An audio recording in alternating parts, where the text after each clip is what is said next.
For more than 2 decades, we've been educating our listeners about financial topics that are most important to you. Do you have enough money to retire?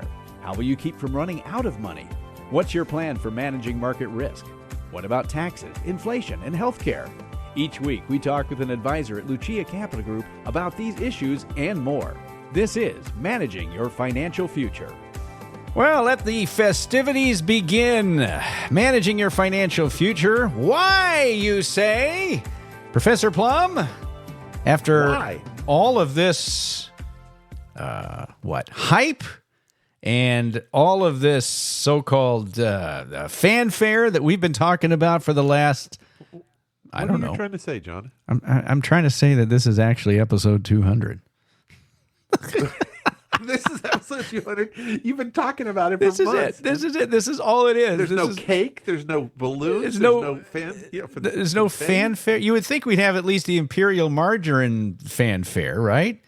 We got nothing. Right, exactly. You know that because we're old. But we just got a good show. My goodness. Okay, well, so this is episode 200. Episode Big 200. Deal. Big deal. This is all you get. I really thought there'd be a marching band or something going through the studio. And as I looked around, I asked people, I said, you know what episode this is? They said, no. And I said, episode 200. And they kept on walking. But let me just tell you this right away, that it is something for a podcast to hit 200 episodes. If I may be so, if I may bring that particular facet of podcasting up. I mean, it's rare that people see, 10 episodes or 30 episodes, but 200 is not bad. I think we're about 5 years into this particular version of our radio show slash podcast, and it's not bad. I think we're doing pretty well. Cool. So we said, well, gee, what's going to be the big topic for episode 200? Is it like some huge thing? Well, I mean, you know what? It's a good thing to talk about. Now, occasionally we revisit topics and just update them. Now, Professor Plum, today's topic has to do with Roth conversions. Who should do them? How do you do them? Is this a good time to do them? What's the cost and all that stuff? What are the rules? We talked about this, I believe, in January, early January. In fact, I think it was the first show of 2024 where we talked about, is now a good time to do Roth conversions? Meaning, get yourself set up for the year. Yes, meaning beginning of the year. Is this a good time to do Roth conversions? Well, now we're just a couple weeks away from the end of the year, and we're going to ask the same question. Is now a good time? Did you do it earlier, or should you be looking at it again now? Well, many people are aware that while Roths are, I would say, a very good thing, I can't think of too many downsides of a Roth, if any, except that there is a cost of entry. There's a cost of admission to getting in underneath the Roth tent. Would you agree?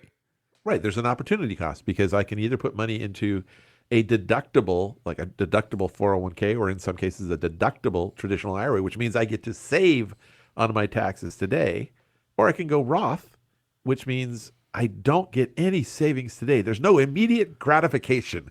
There's no help for me today, but it helps me way in the future. Or maybe not so way in the future, depending how old you are, but it helps me not today. It helps me in the future. And it's hard to get over that immediate gratification. Well, it sure is, and frankly, yes, it could help you in the somewhat immediate future, depending on your age and some other things. But Professor, I think the longer in the future you have this Roth thing going on, perhaps the better it is for you potentially, ultimately. Oh, definitely. The longer it's easier for your. If you leave a surviving spouse, it's easier for your heirs to deal with.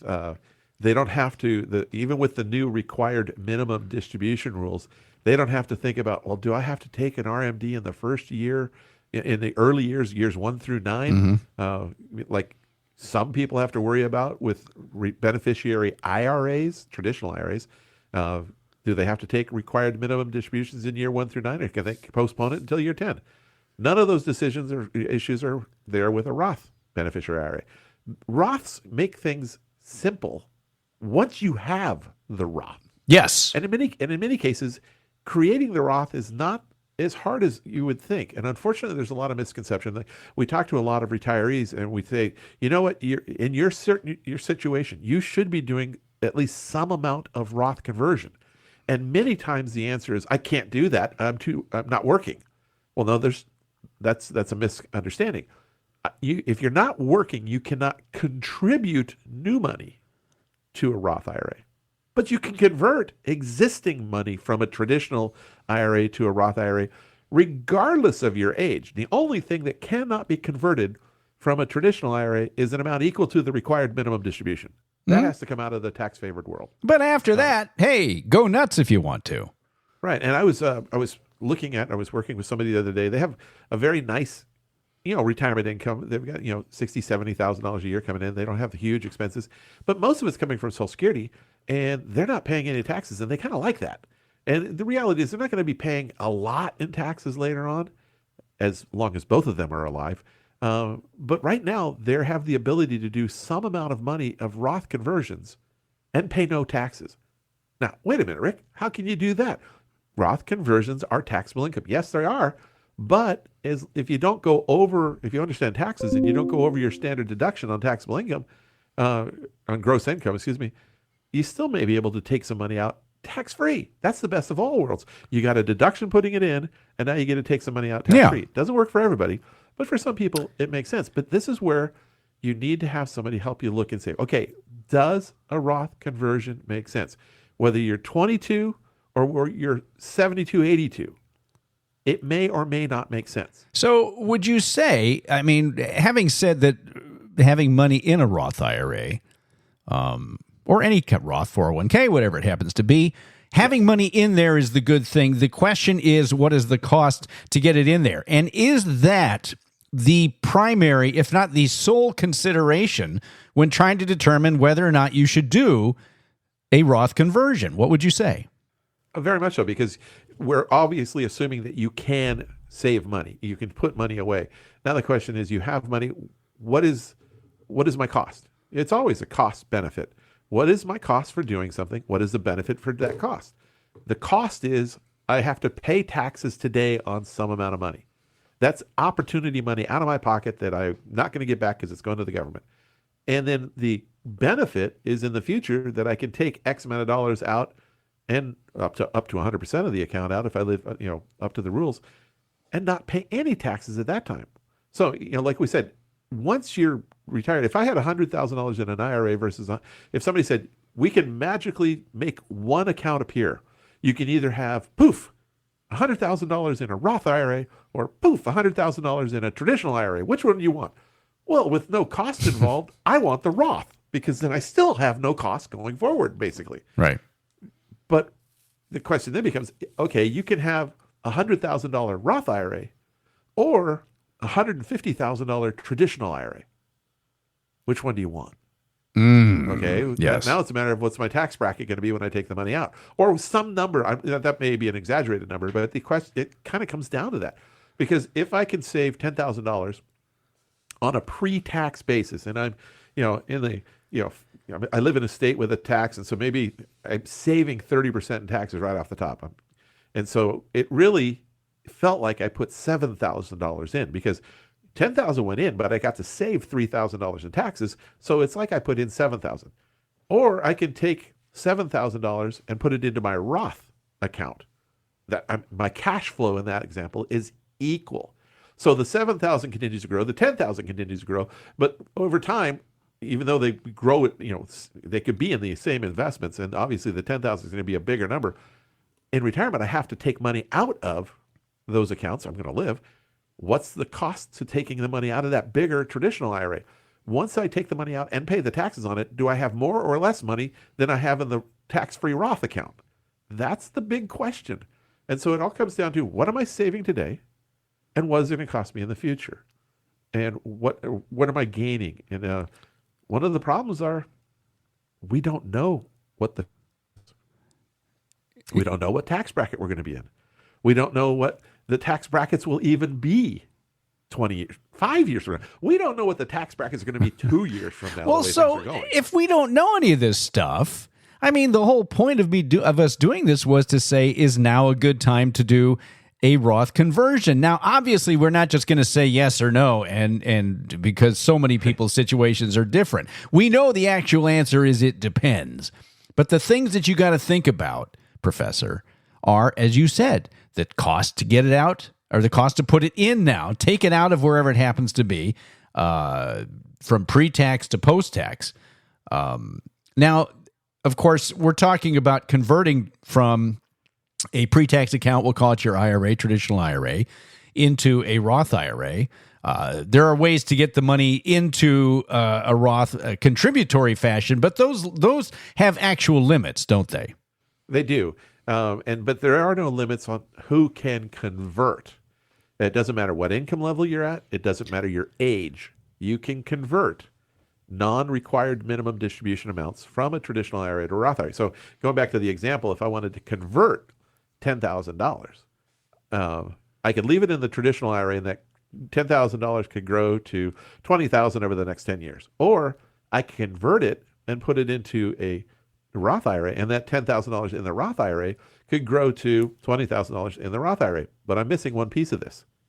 Where's the money that I paid the taxes? I paid $3,000 in taxes out of my pocket. Mm-hmm. You know, I had to pay the taxes. So my refund went down. I had to pay more in April, whatever the case.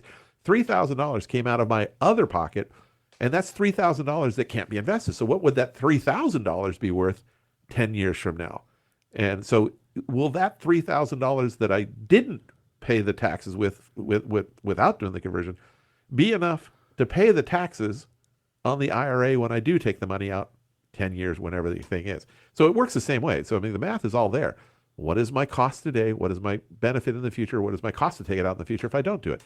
But there's a lot of people who don't understand the tax brackets, who don't understand the tax rates, and they are in a position where they can and should be doing at least some amount of money in Roth conversions. Yes. I'm talking a lot about retirees, not necessarily people in their highest earning working years. That's the hardest time to do it. But a lot of times people will retire 62, 63, and they're living off their individual portfolio or their IRA portfolio until they kick in their Social Security at a later date. And so they may have some room to do Roth conversions. They may be able to have they have a bank account. They can live off the bank account and do Roth conversions. And so what they're doing is they're draining personal money that's taxable as earnings and getting money over to Roth IRAs that will never be taxed again. But there are advantages and there are ways to do it. And it is available to almost everybody. The one thing you do have to be worried about, though, especially for people that have decent incomes in retirement, is every level of that tax code has a little ticking time bomb, whether it's knowing your tax bracket, let's say I'm in the 22% bracket, I'm always going to be in the 22% bracket. Maybe I want to use up the entire 22% bracket. Maybe not, because that may trigger IRMA, that little. Yes. IRMAA, which is something we've talked about before, which has to do with the income related monthly adjustment amount. It increases your Medicare premiums, but it's not the biggest thing in the world. It's not the biggest tax in the world, but it's just a nuisance. But all these things come into play. But a lot of people have the ability to do, and I look at, especially a retired couple, and you may be able to do conversions in that, maybe the 22% bracket. And you're thinking, well, why will I'm never not going to be in the 22. Or RMDs are always going to be in the 22 or the equivalent. And so it's just I'm either paying me now or paying them now, pay them later. But it's not always going to be just the two of you. It may at some point just be one of you. And those tax brackets are worse. And so to help, I look at this a lot from a survivor issue, especially for the retirees. Yes, it's going to cost you 22 cents on the dollar to take it out. But what happens if you leave it and unfortunately, you or your spouse pass away and now there's only one of you? And when you take it out, you're going to be in a higher tax bracket as an individual single taxpayer than you are as a married couple. Not only did that widow or widower lose some Social Security, not only are their brackets cut in half, now they got to pay even more because they got to take the money out of the traditional IRA. So there are reasons to look, and you've got a couple of weeks left. Couple of weeks left in the year, you're saying? For this year, because unlike contributions that can be made all the way up to the tax return due date, not including extensions, a conversion is done in the year the money leaves the traditional IRA. It's taxable in the year the money leaves the traditional IRA. So you can't wait until the first quarter of next year to do a conversion for this year. You got to do them before December 31st. And unlike years past, there is no mulligan. In other words, you cannot undo them. You cannot undo it. There was a time. Yeah. Yeah. For a long time, we could do a conversion, and then we could look back and say, undo. Nope, I want to undo it. Hit the undo button.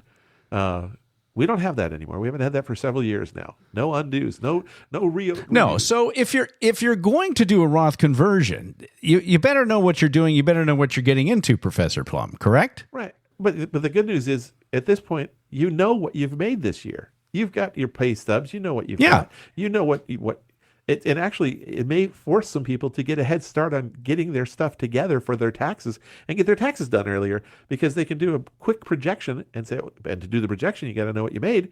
You know how much, and by this time, you know what the capital gains and dividend distributions are from your mutual funds. If you own those, you know what has happened this year. You know where your income is. You know what your taxable event could be. You know how much room you have in the bracket or the next bracket. You know what your cost is. January is a great time to do it, because then it's in the Roth IRA, growing for the whole year, hopefully, like we had a year like this. And it's been a great year. We like doing it then. But you don't know exactly what your income's going to be. Maybe you win the lottery and you say, "Oh man, I shouldn't have done my Roth conversion in January after I won the lottery in May." Well, it's the end of December. You haven't won yet, and the odds of you winning by the end of this year are pretty small. Well, what if? Okay, but what if you haven't won that, or what if you have a big capital gain? Maybe you sell a home or something, or you have a vacation home. At this point of the year, we've got 3 weeks left in the year. You have a pretty good idea whether or not any of that's happen. No, but when you're considering this in the beginning of the year, though, if you're going to look forward and say, gee, I got this vacation home, or maybe my primary residence, and I'm really kind of thinking I might sell this thing sometime in the next 7, 8, 9 months, something like that. Is that a consideration when you're trying to determine whether you should do something like a Roth conversion, because it's going to add to your income? For doing conversions at the beginning of the year, if your income is very volatile or might be volatile for this year, you probably don't want to do a conversion until you have a better idea of what your income is going to be. But now that we're into December, right, you know what your income is for this year. You can say, you know what, I had a big bonus that I wasn't expecting. That put me way over. I'm not going to do a conversion this year. So we've taken that question out of the table. Or you know what, we have a loss or something. We have a new accounting. We have a new property that we can do a cost segregation and get a big deduction on and do all these things. So let me take advantage of that deduction and do a Roth conversion this year. We know what's already been happening because we're almost done with the year. Roth conversions are easier to do and calculate from a tax standpoint at the end of the year. Yes.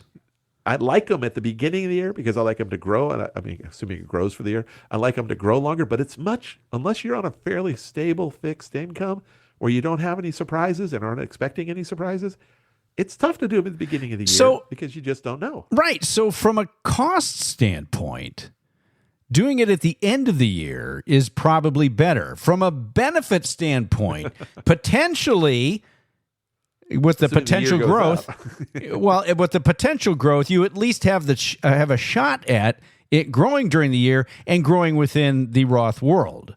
So those are the things that you need to think about. Right. And, we look at, unfortunately, at times people will do Roth conversions. I saw people do Roth conversions the beginning of 2022, and then towards the end of 2022, they weren't all that happy about doing Roth conversions, and especially in April when they paid the bill. Yeah, it was like, I'm paying taxes on money I don't even have anymore. We've seen this anytime a big downturn happens in the market, but most of the time, people are relatively happy. Once they've identified the cost and they know what's going on, December is the nice time to do Roth conversions. It's a nice time because you know what your taxes are going to be. And it's going to be all done and settled within a couple of months anyway on your tax return.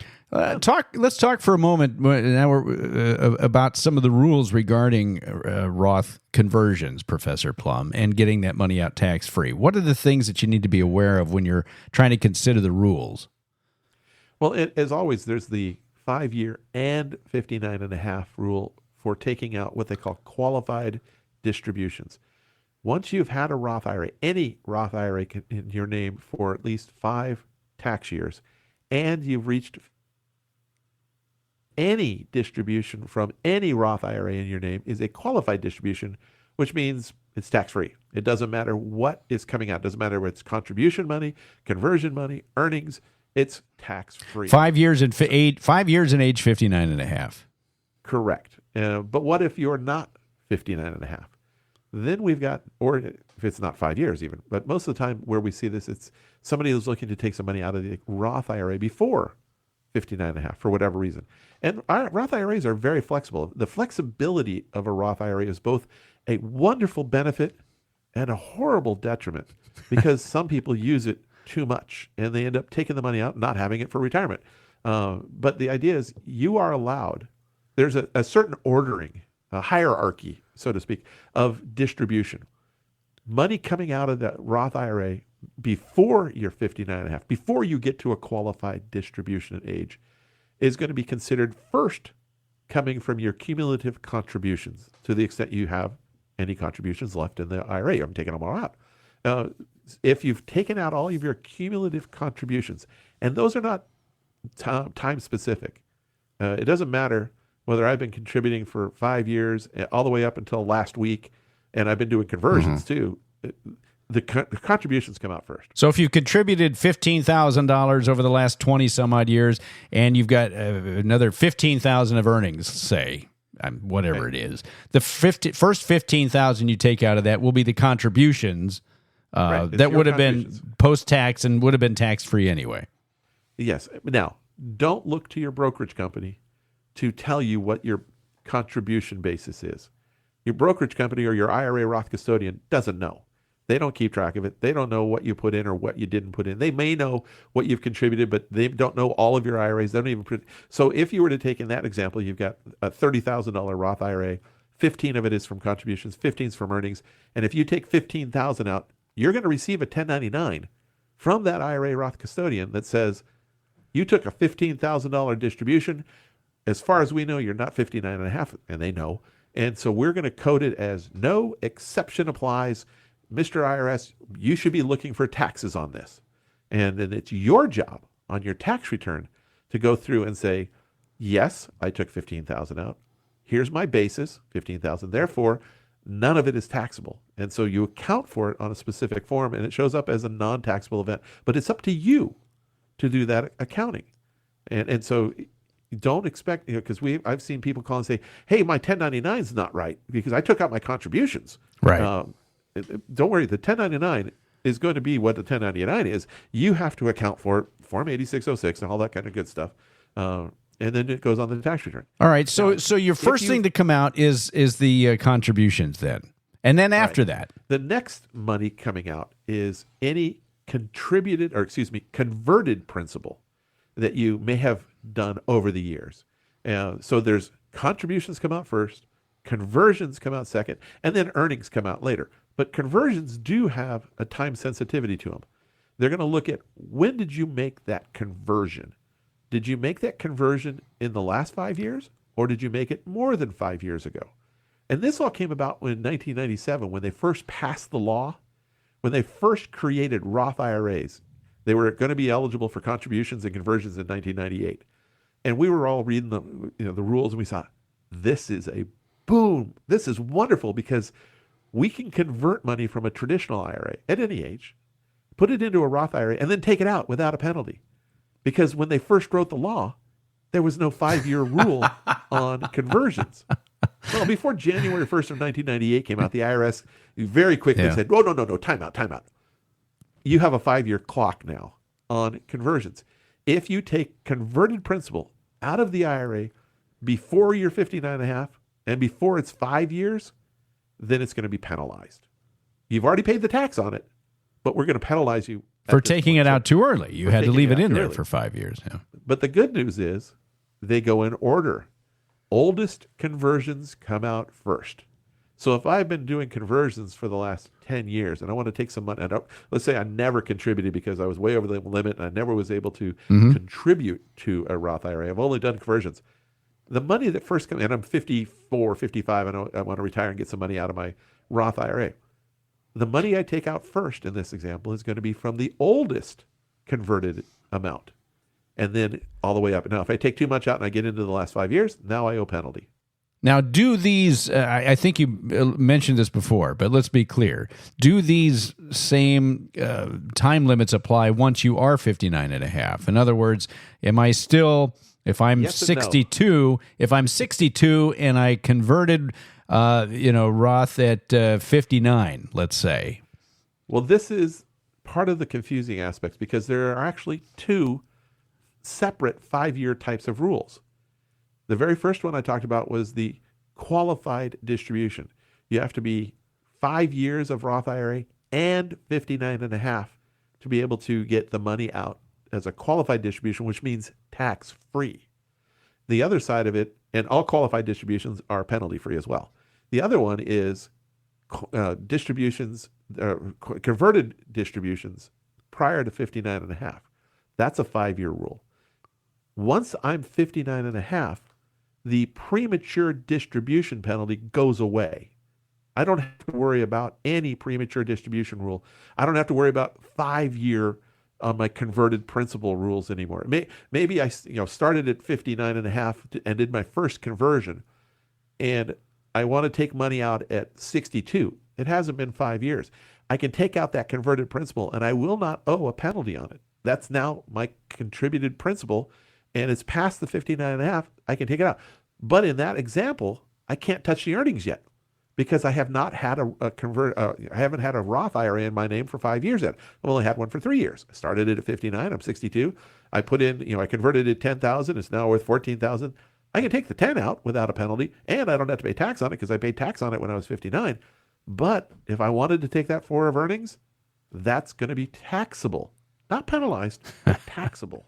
Is everybody following this? I hope you folks listening are writing all this down, because as simple as a Roth might seem to be, which is put your money in, wait 5 years at least, 59 and a half, and it's take out as much as you want.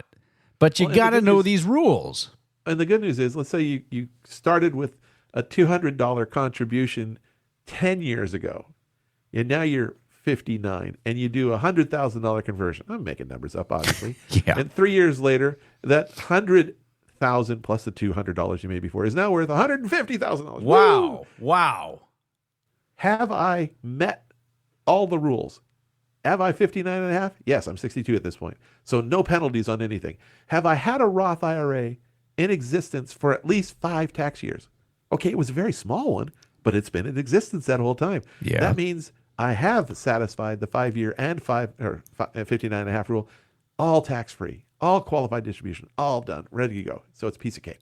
Yeah, and you've often advised people who have asked, well, I've got a kid or whatever. I mean, you've told them, hey, you know what? Put $100 in a Roth IRA, assuming you can, you have the earned income to do it. When you're 55 or younger, do a $100 conversion, do something. Start, because that way you start your 5-year clock ticking. So by the time you're 59 and a half, if you're going to do more conversions in the future, you're already at the 5-year rule. And it only cost you $30 in taxes to do it. I'm going to give you one more scenario here. If you've got a Roth IRA and you've had it for 20 years, let's say, and you're 60, whatever, and you've taken it, you liquidate the Roth, you take it all out, and then you start doing another Roth. I mean, you liquidated it, and you have no Roths left. Right. So it's done. Yeah. So there's a new 5-year clock that started. You can't say, well, I put one in. I mean, I don't have it anymore, but I had that Roth for 20 years. Yeah, there's a new sheriff in town now, and he's got to wait 5 years. You got to wait 5 years. So would you suggest, just to be safe, not to ever really take 100% of your money out of your Roth, just on the off chance that you're going to need that 5-year thing? I mean, it depends on how off that off chance is. Yeah, if you're never going to have a Roth IRA again, what the heck? I mean, I don't want to keep a $150 Roth IRA around, especially when they charge me 10 or 15, 20 bucks a year to have an account. It's going to go away anyway. Well, that's true. That's true. That probably wouldn't make any sense. But but I know people that have $5,000 and $6,000 Roths that are still sitting out there that they've got $3 million and they got this little account, but they haven't got rid of it yet. And I know other people say, look, I'm just going to simplify my life. I'm going to get rid of that little account and be done with it because It's not really, what do I expect that $5,000 to grow to in the big scheme of things between now and when I pass away and hand it to my kids? I was like, well, if it doesn't hurt you, why get rid of it? But hey, it's all about your own attitude towards your own number of accounts. Some people have so many accounts, they don't even know they have it. So to sum this up here, as we wrap up this particular episode, Professor Plum, to sum it up, there is a cost, as we said at the top of this episode. There's a cost to getting money inside a Roth IRA. It doesn't matter whether it's a contribution or a conversion or whatever. There's a cost to getting that money inside. So if you're going to ask the question, is now a good time to do a Roth conversion, as we're doing this at the end of the year, one of the things you need to consider is the fact that you know how much you basically know the cost at the end of the year, right? If you don't know it, you can calculate it and you can figure it out, and that can give you a better basis for figuring out, let's see, for whatever reason, I'm in a low tax situation, low income situation this year. This is a good year to do it. Or this is one of my biggest earnings year ever. No, I'm not going to do it. Or we sold that piece of property and had a big capital gain. Or we won the lottery. Well, whatever it happens to be. But at the same time, though, do you ever advise people? You say, look, you're already in this particular tax bracket. You're going to be in this tax bracket next year. You've got room. You've got another $10,000 or $12,000 or however much money you have, however much room you have in that bracket. Do you ever advise? It's not just next year. It's down the line. And it's also, if this is money, is the required minimum distribution going to mess you up? And if not, is this going to go to your heirs, and what tax bracket might they be in? Remember, it's cost and benefit. Cost today, what's the benefit in the future? And is it worth the cost today to do this? And it's not just tomorrow. It's not just next year, because most people, I'm not going to do a conversion necessarily if I'm going to take the money out next year. Unless I'm just in a really low tax bracket this year and I expect it to be in a much higher one next year. Most of the time I'm doing conversions, I'm expecting the money to sit there for 10 or 15 years. I'm going to convert typically more growth-oriented money because I want it to grow. I want to get as big of a tax boom as I can on that tax-free side. So it's usually not just for 1 year, but when I expect to take this money out, or when this money is expected to come out, whether I take it out, my spouse takes it out when I'm gone, or my kids take it out when we're both gone.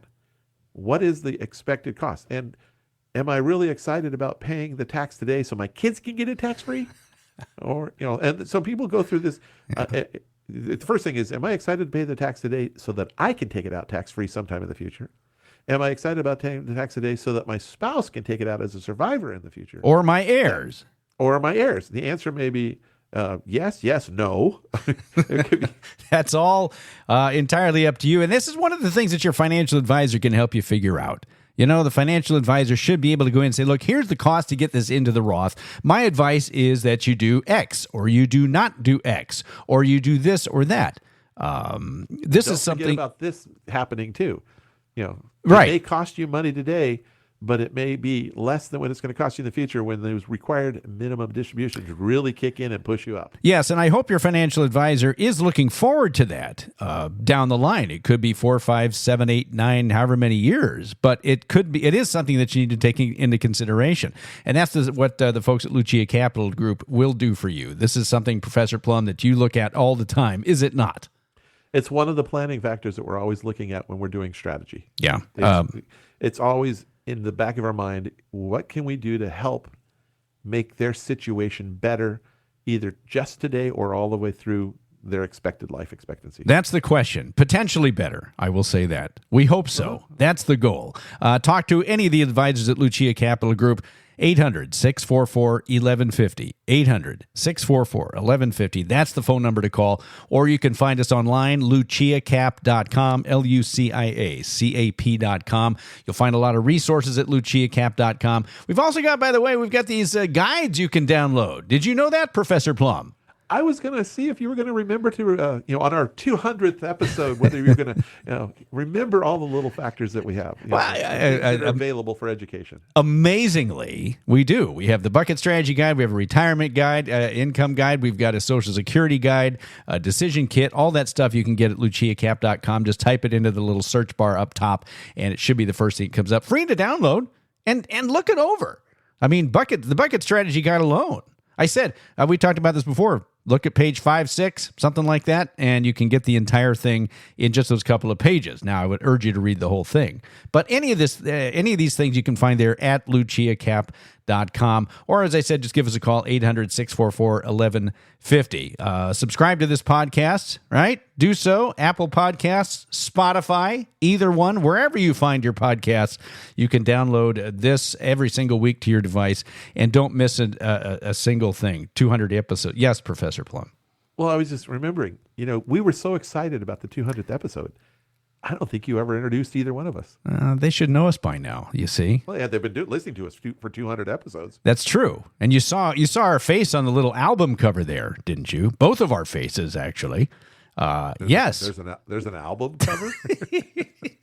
Okay, here. Let's welcome you to the podcast, episode 200. Johnny Dean, your podcast host, and Professor Rick Plum, certified financial planner professional. We're talking CFP type and AWMA, accredited wealth management advisor.